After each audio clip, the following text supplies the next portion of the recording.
There is a terrifying condition of the human mind that affects the most intelligent among us. It is the state of having immense potential, vast knowledge, big dreams, and yet doing absolutely nothing. You see the vision clearly. You plan the future in meticulous detail. You know what you ought to do. But when the time comes to step forward, something inside you pulls you back. Your body remains motionless, while your mind races in circles. Centuries before modern psychology labeled this as analysis paralysis or self-sabotage, one of the greatest thinkers in human history diagnosed this exact disease of the soul. His name was Abu Hamid Al-Ghazali. Al-Ghazali observed that the human mind has a dangerous capacity to trick itself. It can mistake the idea of progress for progress itself. It can spend years accumulating knowledge, theorizing, and planning, all while remaining spiritually and practically paralyzed. In one of his most personal works, Ayyuhal, translated as Letter to a Disciple, Al-Ghazali addresses a brilliant student who suffered from this very affliction. The student was highly educated. He had spent years studying under the greatest masters. He possessed high potential. But he arrived at a crisis. He realized he did not know how to convert his vast knowledge into meaningful action. Al-Ghazali's response to him was blunt, uncompromising, and deeply unsettling. He warned him that unexecuted potential is not merely useless, it is a delusion that will destroy you. In Ayyuhal, Al-Ghazali gives his disciple a powerful illustration to shatter the illusion of passive knowledge. He asks him to imagine a warrior in the desert. Suppose a man is traveling through a dangerous wilderness. He is a master swordsman. He is armed with 10 sharp, high-grade steel swords, a heavy shield, and full armor. He is equipped to defeat an entire army. Suddenly, a ferocious, hungry lion leaps out from the rocks and attacks him. Al-Ghazali asks his student, will those 10 swords defend the man against the lion if he simply holds them in his hands or leaves them in their sheaths? Will they save him if he merely knows how to use them but stands completely still? The answer, obviously, is no. Unless the warrior draws the sword, swings his blade, and physically fights, the quality of his weapons means nothing. The lion will devour him all the same. In fact, carrying 10 swords without using them only makes him heavier and slower. Al-Ghazali then brings the lesson home. Even if a man reads 100,000 scientific problems and memorizes every book written, Al-Ghazali writes, it will profit him nothing unless he acts. Knowledge without action is madness, and action without knowledge is non-existent. This is the core tragedy of high potential without action. Your intelligence, your books, your research, your grand plans, these are merely weapons in their sheaths. If you do not step into the arena and face reality, your potential does not protect you. It only weighs you down. Why does this happen? Why do people with high potential fall into the trap of zero action? In his masterwork Ihya Ulum the revival of the religious sciences, Al-Ghazali dissects the mechanics of the human ego, the nafs. He explains that the ego loves contemplation, planning, and learning far more than it loves execution. Why? Because reading about a goal, planning a project, or dreaming of success gives the mind a sense of completion without any of the risk. When you imagine building something great, your mind experiences a taste of victory. But when you actually sit down to execute it, you are immediately met with friction, discomfort, uncertainty, and the very real possibility of failure. Al-Ghazali notes that the ego seeks comfort. Action requires sacrifice, discipline, and confronting your own limits. Planning requires none of these. Therefore, the mind creates a clever substitute. It replaces doing with knowing. You tell yourself, I just need to read one more book. I just need to refine the strategy. I need to wait for the right moment. Al-Ghazali calls this one of the most subtle deceptions of the ego. The person believes they are being productive because their mind is busy. But in reality, they are using intellectual activity as a shield to hide from the fear of execution. They become what Al-Ghazali calls the library carried by a donkey, a vessel holding immense wisdom, yet moving not a single inch closer to real transformation. Al-Ghazali did not write about this phenomenon as an arrogant outsider.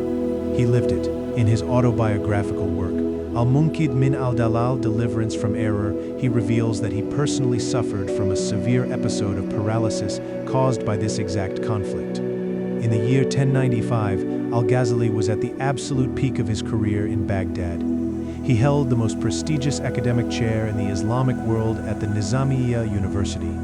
He had thousands of scholars hanging on his every word. His intellectual potential was unquestioned. Yet deep inside, he knew that his life had become an illusion. He realized that despite all his brilliant lectures about sincerity, detachment, and devotion to God, he was fundamentally acting for status, applause, and reputation. He knew he had to leave his position. He knew he had to step away from the noise and transform his life. And what happened when he realized this? Did he act immediately? No.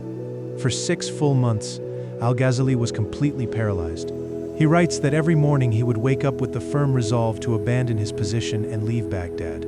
But by the afternoon, the ego would creep back in. His mind would manufacture endless justifications. What about your prestige? What about your students? What if you fail? What will people say? For 6 months, his mind engaged in a fierce war against his will. He possessed total intellectual clarity about what was right, yet possessed zero power to move his feet. The internal conflict became so intense that his body eventually broke down. His tongue physically froze. He lost the ability to speak. Doctors were summoned, but they conceded that the sickness was not in his throat. It was an affliction of the heart and mind.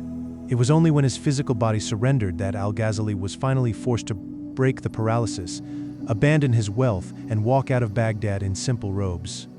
He learned firsthand, if you do not master your mind and act on what you know, your own internal contradiction will eventually crush you from the inside. There is a deeper, darker psychological reason why high potential leads to zero action. Al-Ghazali addresses this in his analysis of UCB, intellectual pride and self-complacency. When a person has high potential, they often build an identity around being capable, smart, or destined for greatness. They enjoy the admiration of others who say, "You have so much potential." This potential becomes a fragile glass pedestal, and here lies the psychological trap. To take action means to put your potential to the test. The moment you actually write the book, start the business, or build the project, it leaves the realm of imagination and enters the messy reality of the world. In reality, your first attempt might be mediocre. You might make mistakes. You might be rejected. If you fail, the illusion of your high potential is shattered. So, the ego makes a subconscious bargain. It is safer to remain a genius who never tried than to try and risk proving you are ordinary. As long as you do nothing, your potential remains flawless in your head. You can keep telling yourself, "I could easily achieve that if I really tried." You preserve the fantasy of perfection at the cost of actual achievement. Al-Ghazali exposes this mindset as a form of cowardice disguised as perfectionism. Perfectionism is not a high standard. It is the ego's shield against embarrassment. You would rather let your potential rot in silence than let the world see you struggle as a beginner. How do we break free from the shadow? How do we turn high potential into concrete action? In Ayyuhal Walad and Kimia Saadat, The Alchemy of Happiness, Al-Ghazali prescribes a radical, practical treatment consisting of 3 key principles. First, kill the illusion of tomorrow. Al-Ghazali identifies the primary mechanism of procrastination as tul al-amal, the false assumption of endless time. We do nothing today because our mind convinces us that a more energetic, more focused version of ourselves will exist tomorrow. Al-Ghazali advises, act as if you have only this single hour left. Do not plan for a grand transformation next month. Strip away the massive, overwhelming vision of the future and demand a small, immediate duty from your hands right now. Second, lower the bar of execution. High potential creates massive expectations. Al-Ghazali warns against waiting for ideal states of mind, pure inspiration, or perfect circumstances. He emphasizes that spiritual and practical progress is built through small, consistent, mundane habits. Do not wait to build a kingdom, sweep the floor. Do not wait to write a masterpiece, write 3 lines. Break the spell of paralysis by performing an action so small that your ego has no room to fear failure. Third, shift your judge from people to the truth. The person who does nothing is ultimately terrified of the tribunal of public opinion. They wonder, what will they think of my work? Al-Ghazali's entire spiritual philosophy rests on one liberating truth. Human opinions are fleeting, fragile, and utterly worthless. The people who praise you today will judge you tomorrow and forget you the day after. When you realize that the only evaluation that matters is your standing before truth, before God, the fear of human judgment dissolves. You no longer need your work to be celebrated by the crowd. You simply need it to be honest, sincere, and executed. Your potential is not a trophy to be admired in the dark. It is a debt that you owe to your own life and to your Creator. Having vast potential while taking zero action does not make you a tragic genius. It makes you an architect who sat on a pile of bricks, drew endless blueprints in the dust, and died in the cold because he refused to lay a single stone. As Al-Ghazali wrote to his student over 9 centuries ago, knowledge without action is insanity, and action without knowledge is non-existent. Know for certain that knowledge alone will not move you forward. If a man reads 1,000 books on medicine, he will not be cured until he takes the remedy. Stop taking refuge in your plans. Stop worshiping your potential. Unsheath of the blade. Take the remedy, step out of your mind and into the world. If this video spoke to a quiet part of your struggle, share it with someone who needs to hear it. Subscribe to join us as we continue to explore the timeless wisdom of the human soul. The journey has just begun.